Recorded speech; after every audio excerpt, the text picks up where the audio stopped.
할렐루야, 할렐루야. 한번 따라 하겠습니다. 야훼는 나의 목자.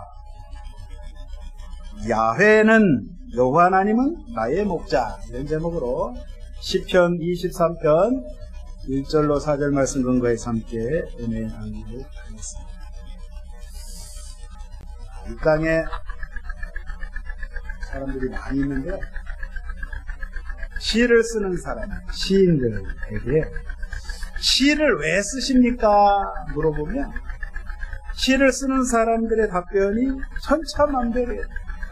인터넷을 이렇게 검색을 해봐도 당신은 왜 시를 씁니까? 이 세상에 살아보니까 내 마음대로 안 돼서 참 뭔가 시를 쓰면 시 속에는 뭔가 가능성이 있고 희망이 보여서 시를 통해서, 문학을 통해서 내가 내 마음을 달래기 위해서 시를 씁니다.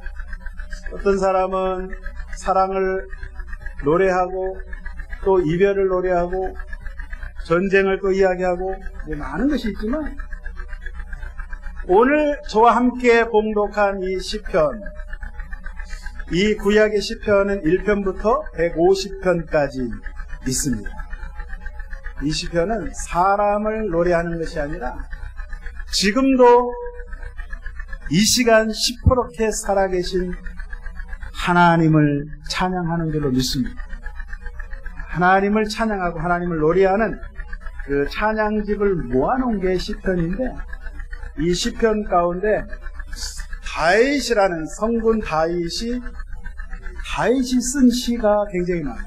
73개나 73편이 다윗이 썼는데, 그 다윗이 쓴 시편 중에 오늘 제23편은 시편 중에서도 가장 유명하고 시편의 백미라 할 수 있는 최고 중에 최고, 내용이 너무너무 은혜가 되고 감동이 되고 감사가 되는 그런 시편 23편인데, 교회 안 다니는 사람도 안 믿는 사람도 이 시편 23편은 다 알고 있어요. 왜냐? 식당에 가면, 커피숍에 가면 액자에 딱 걸어놨어요. 여호와는 나의 목자시니 내가 부족함이 없으며. 우리 믿는 분들은 뭐 다 암송하고 있는 23편의 말씀인데, 그 스위스의 유명한 정신과 의사 폴 투르니에라는 사람은 그 환자들을 이렇게 대하고 상담하고 처방할 때 특별히 우울증 걸린 환자들에게 하루에 2번 아침과 저녁으로 이 시편 23편을 읽게 하면 우울증이 싹 사라진다 라고 해서 처방을 하는, 그렇게 할 정도로 23편이 유명한 시입니다. 자, 이 다윗이 썼는데요. 여러분, 다윗이 뭐 하는 사람인가? 직업을 보니까 직업도 다양해요. 다윗 그러면 우리가 떠오르는 게 이스라엘의 두 번째 왕으로, 제2대 왕으로 40년간 이스라엘을 통치했습니다. 잘 다스렸습니다. 전 세계적으로 유대인 가운데 다른 민족, 다른 나라 사람들도 다윗 그러면 골리앗과 싸워서 이긴 용장, 그 소년 다윗이 어떻게 그런 용기가 생겼을까? 다윗은 신앙인이었고 하나님을 섬기는 이러한 신실한 하나님의 종이었고 예언자였고 군인이었고 정치가였고 왕이었는데, 특별히 다윗은 음악을 잘했어요. 음악. 저는 이 콩나물 그려진 걸 보면 잘 모르는데 참 음악 하시는 분들 참 부러운데요. 이 다윗이 소금을 잘했어요. 하프. 그리고 하프를 타면 악신, 귀신에 사로잡혔던 그때 당시에 사울 왕 앞에서 그걸 연주하면 귀신이 떠나는 그러한 영적인 그런 연주, 하나님을 예배하고 참여하는 그러한 다윗, 그런 모습이 있는데, 다시 또 오늘 이 시들을 잘 지어서 그는 어렸을 때 양을 치는 목동이었어요. 그 유대 지파 가운데 그 아버지가 이세인데 그 베들레헴에서 태어나가지고 베들레헴 들판에서 아버지의 양떼를 늘 들판에 나가서 양을 치고 양들의 피로를 채워주고 그 양들을 잘 푸른 풀밭으로 실 많은 물가롭게 인도하는 그 목동이었어요. 그래서 목동이었기 때문에 오늘 이 시편 23편 1절부터 보면 야훼는 나의 목자시니 내게 부족함이 없으리로다. 그가 나를 푸른 풀밭에 누이시며 실 많은 물가로 인도하시는 분이다. 그래 우리가 이 다 말씀을 다 시를 읽고 보면 그림이 딱 떠오르죠. 굉장히 멋있는 어떤 목가적인 그런 풍경, 저 푸른 풀밭에 수많은 양떼들이 이렇게 모여서 정말 평화롭게 평온한 가운데 풀을 뜯는 그런 모습을 우리가 연상하게 되는데, 근데 사실 다윗의 인생을 쭉 펼쳐놓고 보면 다윗의 인생이 그렇게 평온하지가 않았거든요.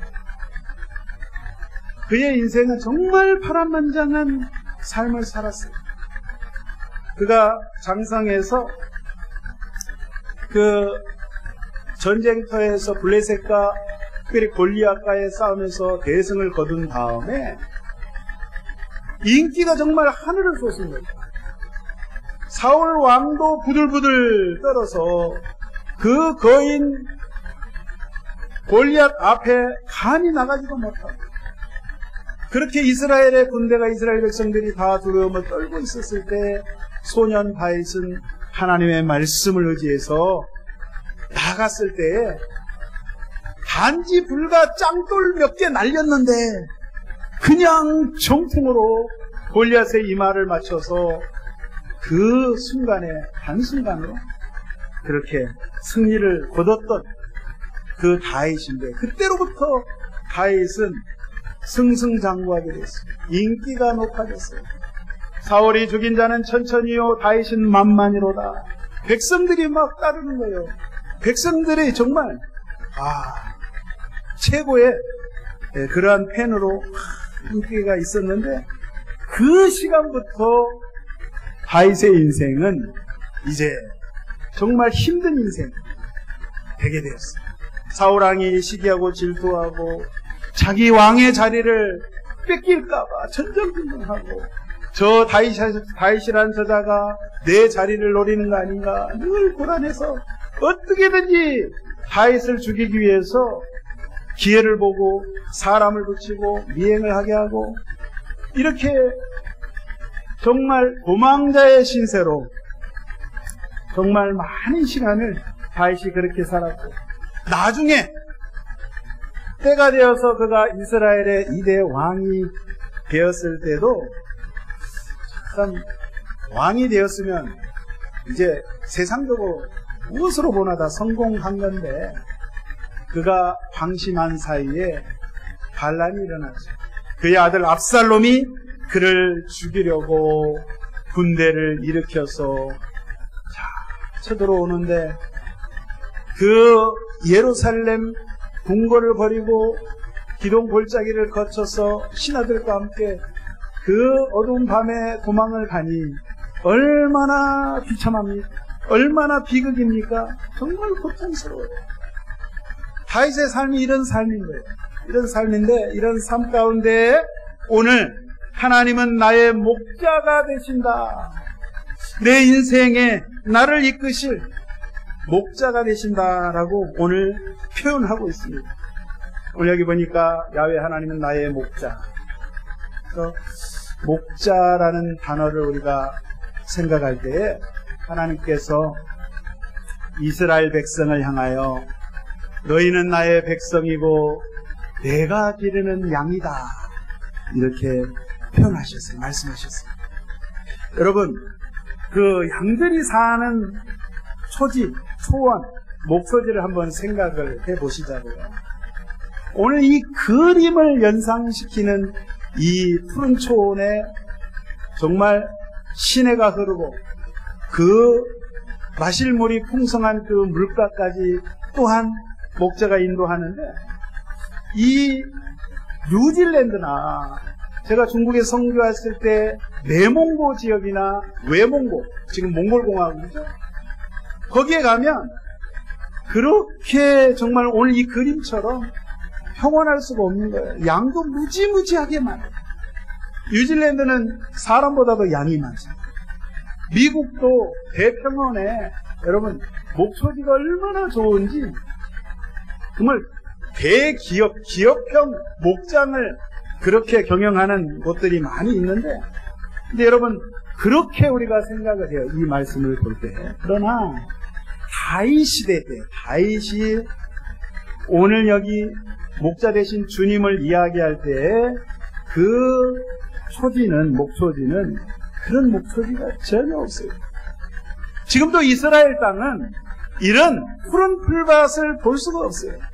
그저 처음부터 끝까지 빈들이에요. 광야예요. 사막이에요. 사람이 좀 산다는 곳에 조금 흙이 있을 뿐이지 척박한 땅이에요. 비도 내리지 않죠. 물도 부족하죠. 목초지?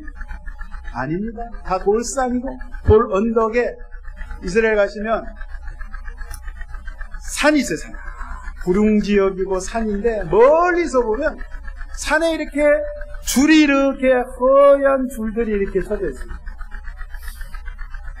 버스를 타고 이렇게 가면서 멀리서 보면 저게 도대체 뭔가, 가까이 가서 보면요, 그게 길인데 양떼가 하도 그 길을 다녀가지고 산길이 생긴 거예요. 나무숲도 없는 그 돌산에 하얀 길이 생겼는데 그게 양떼가 지나가는 길이에요. 이 이스라엘 땅, 이스라엘의 목초지는 목초지가 아니라 말 그대로 텅 비어있는 광야. 어쩌다가 조금 가면 거기 풀이 좀 있고, 양떼를 몰고 가서 목동이 그 풀을 뜯게 한 다음에 또 고개 넘어가면 조금 목초지가 있고 물이 있고, 이런 것이지 정말 사람이 살 수 없는 환경이고, 특별히 이러한 양떼나 소떼가 살 수 있는 환경이 도무지 아닌데, 하나님께서 오늘 하나님과 우리 인간과의 관계를 표현할 때, 묘사할 때, 우리 야훼 하나님은 목자가 되어주시고, 그리고 양, 저와 여러분은 양이 된다. 누구의 양이요? 주님의 양. 그래서 오늘 그렇게 표현을 하고 있습니다. 그래서 구약의 말씀은 목자는 우리 여호와 하나님, 천지 만물을 창조하신 그 하나님을 말씀합니다. 신약에 와서는 예수님께서 우리의 목자가 되시는데, 특별히 예수님께서 선한 목자다, 그렇게 표현을 해주고 있어요. 여러분, 목자가 하는 역할이 뭔가요? 오늘 이 말씀에 야훼 하나님은 나의 목자가 되신다. 그러면 목자가 되시는 거에 크게 두 가지로 그 역할을 볼 수가 있는데, 오늘 여기 보니까 양떼들을 위해서 정말 신선한, 싱싱한 꿀을 먹게 해줘야 된다. 그리고 목말라 하는 이 양떼들에게 마실 수 있는 이러한 물가로 인도하고, 그렇게 안전한 곳으로 인도하고, 두 번째는 양들이 있는데, 여러분 특별히 이스라엘 같은 경우 목자가 없는 양은 방치되면 단방에 사나운 짐승으로부터 그냥 찢기고 물려가고 죽을 수밖에 없는, 목숨을 부지할 수 없는 그런 좋지 않은 환경에 놓여 있다 이 말이에요. 뭐 스위스나 저기 뉴질랜드나 뭐 그런 초원에 참 시설 잘 돼 있죠. 그런 데는 정말 목동이 목자가 없어도 양들이 지 알아서 그냥 풀 뜯고 하겠지만, 오늘 말씀의 이 말씀은 그렇다 이거예요. 오늘 2절 한번 보겠습니다. 그가 나를 푸른 풀밭에 누이시며 쉴만한 물가로 인도하시는도다. 자, 목자 되신 그분께서 나를 푸른 풀밭에 누이신다. 양의 특성을 연구한 분이 글을 썼는데 읽어보니까 참 어쩌면 그렇게도 우리를, 저와 여러분을 묘사하고 있는지 양이라는 이 짐승은 되게 민감하고 겁이 되게 많고 아무데나 눕는 게 아니더라고요. 이 양이요. 두려움, 자기 마음 가운데 조금 걱정이 되고 두려움이 오면 눕지 않는데요. 그리고 또 한 가지는 배고프면 절대 눕지 않는, 배가 불러야 뜯을 만큼 풀을 뜯어야. 그리고 옆에 이제 양들이 이렇게 있는데, 양떼들 있잖아요. 옆에 양들과의 어떤 관계가 좋지 않으면 불안해서 눕지 않는다. 또 해충이 있죠. 모기나 파리나 이런 해충들이 양을 공격하면 너무 힘드니까 마음을 놓을 수 없어서 또 바닥에 눕지 않는다는 거예요. 딱 저와 여러분의 신앙하고 똑같은 것 같아요. 우리는 신앙생활 하다가 조금 섭섭이가, 많이도 아니야, 조금이야. 조금 섭섭이가 들어가면 바로 삐집니다. 바로 삐집. 아니, 사람과의 관계 속에 삐지는 건 괜찮아요. 하나님과의 관계 속에 뭐가 그리도 하나님이 그 베풀으신 사랑이 얼마나 크고 넓고 위대한데 하나님의 그 사랑에 삐져가지고 기도 안 합니다. 말씀 안 봅니다. 하나님과 대화 안 합니다. 저와 여러분의 모습이 오늘 양의 모습입니다. 네. 자, 신약 시대 때 예수님 시대를 한번 연상해 보십시오. 예수님이 이 땅에 오셨을 때 예수님이 가시는 곳마다 사람들이 왜 이렇게 많은지, 수천 명, 수만 명이 모였어요. 인산인해를 이뤘어요. 왜 예수님이 가는 곳마다 사람들이 모여들었을까 살펴봤더니, 당시에 이스라엘 백성들을 이끌어야 될 영적인 지도자이든 종교, 특별히 유대 종교의 지도자들이 영적으로 이스라엘 백성들을 꼴을 잘 먹여야 되는데, 당시의 지도자들, 대제사장, 수많은 제사장, 바리새인, 사두개인, 서기관, 율법학자들, 이러한 사람들이 영적으로 부패했기 때문에 영적으로 말씀을 저들에게 꼴을 먹이지 못하니까 이스라엘 백성들이 너무너무 갈급한 거예요. 너무너무 불안한 거예요. 그 거짓 목자들에게 수도 없이 속고 속임을 당하고 착취를 당하고 마음고생을 하고 환경적으로도 생활적으로 너무 힘들게 그렇게 괴롭혔기 때문에 예수님이 딱 오셨을 때 예수님을 보니까 예수님 있는 곳에는 평강이 있는 거예요. 예수님 있는 곳에 나의 질병도 예수님이 치료해 주시고, 귀신이 들린 나의 가정, 나의 모습, 나의 자녀들 주님께서 해결해 주시고, 먹을 것이 없었을 때 예수님께서 그 빈들의 그 광야에서 수천의 수만의 사람들을 주님께서 먹이시고, 단 한 번도 우리 예수님은 그 이스라엘 백성 양떼들에게 저주의 말씀을 하신 적이 없습니다. 예수님께서 오셔서 책망하신 것은 외식하는 바리새인들을 향하여 복사의 자식들아, 이 말씀이셨어요. 어찌하여 하나님의 말씀을 저버리고 너희들이 천국에 안 가는 것, 그것 이해하겠지만 왜 다른 사람들까지, 다른 내 백성들까지 못 가도록 천국문을 막고 지옥불로 끌고 가느냐, 이 말씀을 예수님께서 하셨는데, 예수님께서 그 수많은 모여드는 백성들, 군중들을 향해서 예수님 마가복음 6장 34절에 이렇게 말씀하십니다. 예수께서 나오사 큰 무리를 보시고 그 목자 없는 양 같음으로 인하여 불쌍히 여기사 이에 여러 가지로 가르치시더라. 예수님이 오셔서 이스라엘 백성들을 볼 때에 육신적으로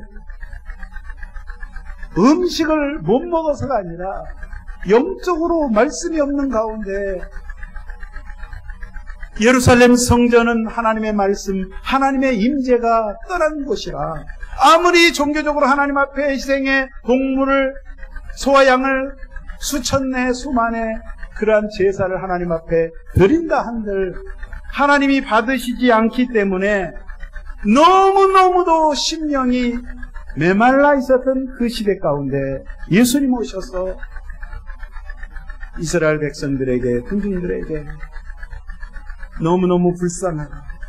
저렇게 목자 없이 유리방황하는 저들에게 내가 생명을 주노라. 내가 저들에게 선한 목자가 되어주마. 그렇게 오셔서 주님께서 생명의 떡이신 주님이 하늘나라의 말씀, 천국 복음의 말씀을 증거해 주시고 주님께서 또 이렇게 말씀하십니다. 나는 선한 목자라. 선한 목자는 양들을 위하여 목숨을 버리거니와 나는 양을 위하여 목숨을 버립니다. 주님 오셔서 많이 베풀어 주시고 치료해 주시고 회복시켜 주시고 갖가지 문제들을 해결해 주셨습니다. 그러나 우리 예수님은 그것도 부족하다고 생각하셨는지 인간의 가장 큰 문제인 죄의 문제를 해결하시기 위해서 그분이 저 갈보리산 언덕에 십자가에 높이 매달려 두 손과 두 발목에 못이 박히시고 피를 흘리시고 가시면류관을 쓰시고 저와 여러분의 죄를 사하시고 우리를 구원하시기 위해서 내가 양들을 위해서 내가 내 목숨을 버리기로 작정하였노라. 주님 그렇게 말씀하시고 실제적으로 실행에 옮기시고 저와 여러분을 살리시기 위해서 주님이 그 길을 묵묵히 걸어가셨다는 사실. 그 사실 앞에 우리 주님의 사랑이 얼마나 크고 위대하고 저와 여러분이 신앙생활 하면서 예수, 나의 그리스도, 나의 메시아, 나의 구원자, 그 예수님, 귀하신 그 예수님의 이름, 그 성호를 우리가 부를 때, 노래할 때, 다시 오늘 찬양했던 것처럼 야훼 하나님은 나의 목자신, 예수님은 나의 선한 목자신, 내가 절대 부족함이 없으리로다. 왜요? 그분이 나의 영을 살리시고 나의 영을 소생케 하시고 진리의 길로 의의 길로 인도하시는 참으로 좋으신 하나님, 참으로 좋으신 진정한 나의 참 목자가 되어주셨기 때문에 내가 오늘도 내일도 날마다 그 주님을 예배하고 찬미할 수 있는 것입니다. 할렐루야. 4절에 오늘 말씀, 내가 사망의 음침한 골짜기로 다닐지라도 해를 두려워하지 않을 것은 주께서 나와 함께 하십니다. 주의 지팡이와 막대기가 나를 안위하시나니. 아까도 말씀드렸지만 외몽고나 저 몽골 외몽고나 푸른 초원에 양떼가 많은 그곳에는 사실 골짜기가 없어요. 계곡이 없어요. 낭떠러지가 없어요. 이스라엘 이 땅에 아브라함이 목양을 하고 이삭과 야곱이 목양을 했을 때, 또 다윗이 목양을 하고 모세가 양을 치고 소를 쳤을 때 그 지역, 팔레스타인 지역, 시나이 반도 이런 지역은 여러분 산이 높으면 골이 깊게 돼 있어요. 산이 있어요. 골짜기가 있어요. 그 좁은 협곡으로 목자가 지팡이와 막대기를 가지고 여러분 양떼를 인도하는데, 이스라엘은 특별히 예루살렘에서 여리고로 가는 지역은 굉장한 협곡이에요. 산 꼭대기에는 로마 시대 때 전쟁을 하기 위해서, 군수물자를 잘 나르기 위해서 2000년이 지났는데도 로마 시대 때 만든 이 도로는 기가 막혀요. 도로를 그냥 닦은 게 아니라 돌을 다 박아놨어요. 그 모스크바에 가면 모스크바 붉은 광장이, 왜 붉은 광장이냐? 붉은 돌을 박아놨어요. 그래서 마차가 지나가도 수십 년, 수백 년이 지나도 달아도 이게 달아지지가 않으니까, 얇은 타일 같으면 벗겨질 텐데 그런 길을 닦아놨는데, 여러분 이 여리고로 가는 그 길 좌우에는요 낭떠러지, 그 좁은 길로, 그 협곡으로 양떼를 몰고 간다면 생각을 해보세요. 목자가 없으면 절대 양은 살 수가 없어요. 발을 자칫 잘못해서 발을 잘못 디디면 그냥 수십 미터, 수백 미터 거기 떨어지게 되고, 그 골짜기의 그 바닥에는 이 도랑이 있는데, 물이 이렇게 흐르는데 기본적으로 물 깊이가 2m에서 3m. 이스라엘 지형이 그래요. 그러니까 절대 목자가 없이는 여러분 살 수가 없는 그런 환경 가운데 오늘 다윗이 이 고백을 한 거예요.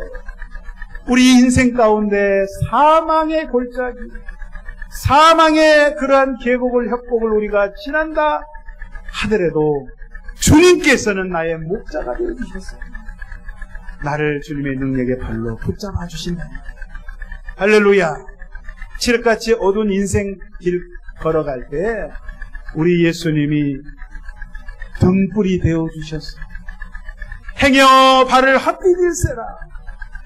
행여 잘못될까봐 우리 주님께서 우리를 품에 안으시고 피난처가 되어주시고 피할 산성이 되어주시고 우리 인생길의 반려자가 되어주시고 영원한 친구가 되어주셨다 이 말씀이에요. 그 좋으신 주님을 늘 붙잡으시고 나가시기를 예수의 이름으로 축원드립니다. 오늘 제가 이제 이 말씀을 준비하면서 4절에 사망의 음침한 골짜기를 다닐 때 제가 한번 묵상을 해봤어요. 저 나름대로 내 인생에서 뭐 얼마 살지는 않았지만 내가 사망의 골짜기를 다닐 때가 언제였을까? 그걸 생각해봤을 때 많이 있었지만 제가 중국에서 20년 선교하면서 늘 쫓기면서 불안한 가운데 선교했지 않습니까? 종교국, 공안국, 국가안전국, 통전부의 그러한 통제 가운데, 위험 가운데 중국 사람들에게 복음을 전하고 교회를 세워나가고 제자들을 계속 양육해 나가는 과정에 많은 것이 있지만 딱 생각나는 것 중에 하나가 길림성 매하구에서 제가 한번 잡힌 적이 있어요. 그때 제자들과 함께 한 6명이 저와 함께 어느 이제 장소에 신학교 사역 때문에 제가 갔다가 그 명단이 있어요. 명단 이렇게 누런 서리봉투에 명단이 이렇게 있는데 정확히 98명의 중국 한족들 명단, 신학생 명단이 있어요. 이 명단을 제가 거기에는 전화번호, 주소, 생년월일까지 정확하게 신상명세에 써져 있는 것을 제 배낭에다가 제가 집어넣고 그 다음에 그 장소에서 떠나서 우리 6명, 7명이 총 점심 식사를 하고 기차를 타고 이제 다른 지역으로 이동하게 되는데 점심 식사를 마치자마자 문제가 뭐냐면 제 가방에 CD가 있었어요. 그때는 DVD CD가 대만에서 집회한 그 성회를 촬영한 거를 12장짜리 그 CD가 있었는데 그거를 우리 같이 동행했던 우리 형제가 그냥 택시를 잡아 타면서 우리가 얼떨결에 급하니까 제 가방에다가 본인 가방에 넣었던 걸 제 가방에다 그냥 넣어버린 거예요.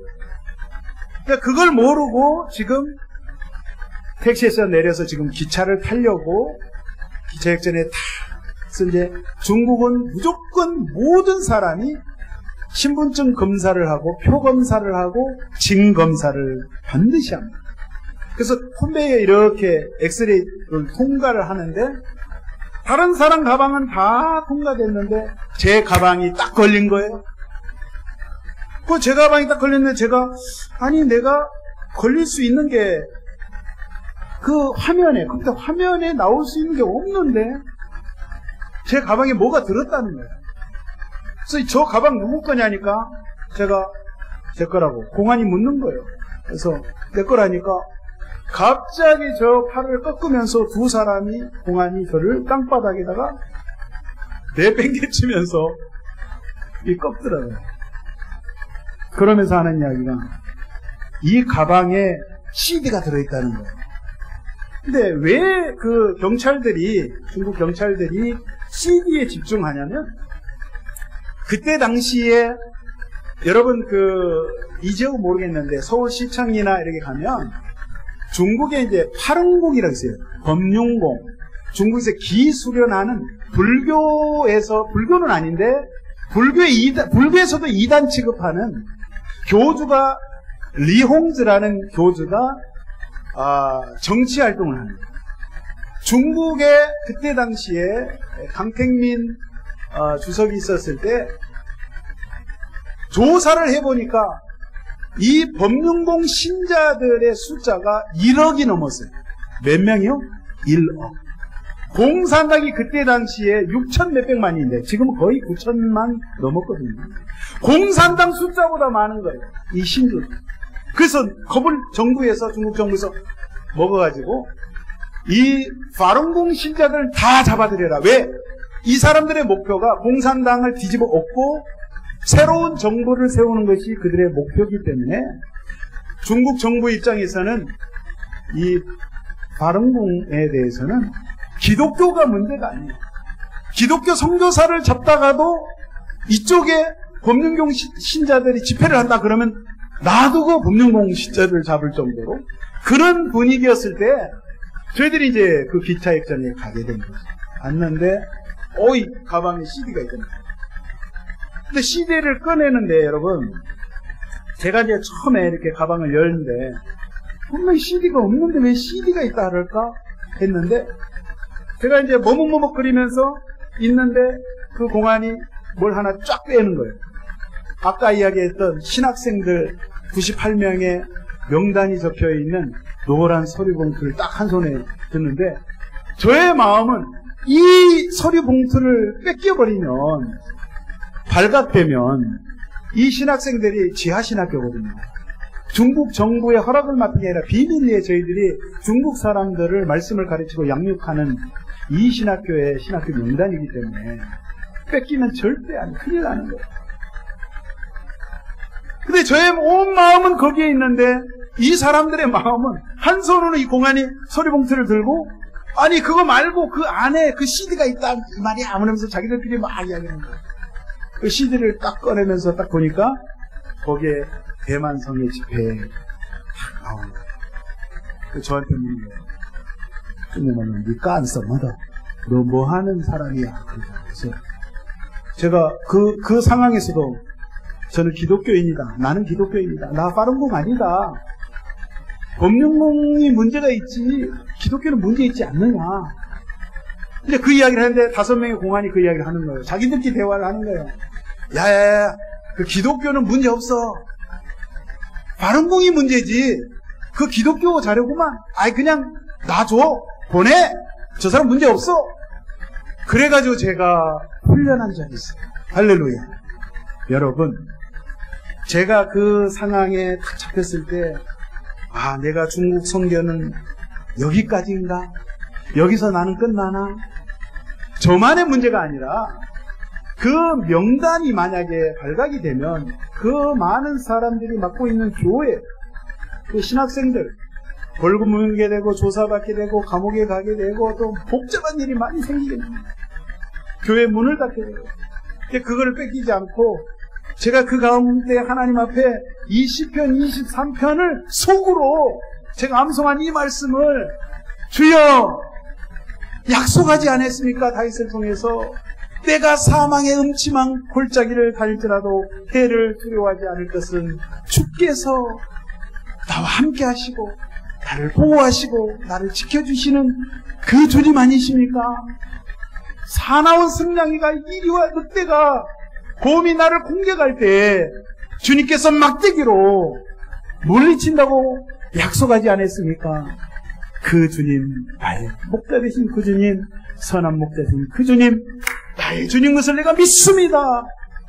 그 사실은 막 부들부들 떨면서 걱정이 되면서도 스트레스 받으면서도 저도 모르는 사이에 제 잠재의식 속에 제 영혼 깊숙한 곳에 이런 기도가 나온 거예요. 여러분 20편, 23편 아직 암송하지 않으신 분은 꼭 암송하셔서 나를 지키시고 나를 보호하시고 나를 살리시는 좋으신 주님이라는 것을 여러분 고백하시고 주님을 의지하시고 나가실 때 우리 주님께서는 신실하신 주님이신지라 반드시 그 약속을 성취하시고 이루실 줄로 믿습니다. 예수님 요한복음 14장 27절에 이 말씀하십니다. 평안을 너희에게 끼치노니 곧 나의 평안을 너희에게 주노라. 내가 너희에게 주는 것은 세상이 주는 것과 같지 아니하니라. 너희는 마음에 근심하지도 말고 두려워하지도 말라. 주님께서 주시는 평안은 이 세상이 주는 평안하고 차원이 다르다는 거예요. 이 세상이 주는 평안은 이 세상이 주는 기쁨과 쾌락은 잠시 잠깐 그때뿐인 거예요. 늘 불안하고 늘 초조하고 늘 염려, 근심, 걱정이 계속해서 몰려오지만 목자 되신 나의 목자 되신 예수님이 주시는 이 샬롬 평강은 영원하다는 거예요. 엄청난 깊이가 있다는 거예요. 할렐루야. 우리 사람의 생각으로 측량할 수 없는, 계산할 수 없는 그러한 사랑, 그러한 은혜로 주님께서 저와 여러분에게 부어주신다. 이 말씀 붙잡으시고 여러분 인생길 우리가 이 광야 같은 인생길을 살아갈 때 필요한 것이 무엇이냐? 눈에 보이는 목초지? 눈에 보이는 물? 여러분 선한 목자 되신 예수님만 계시면, 예수님을 소유하면 목초지, 물, 필요한 양식, 그게 필요한 모든 것, 그 무엇이 됐든지 간에 우리 주님께서 다 해결해 줄 줄로 믿습니다. 예수님의 손목을 꼭 붙잡으시고 이번 한 주간도 또 다음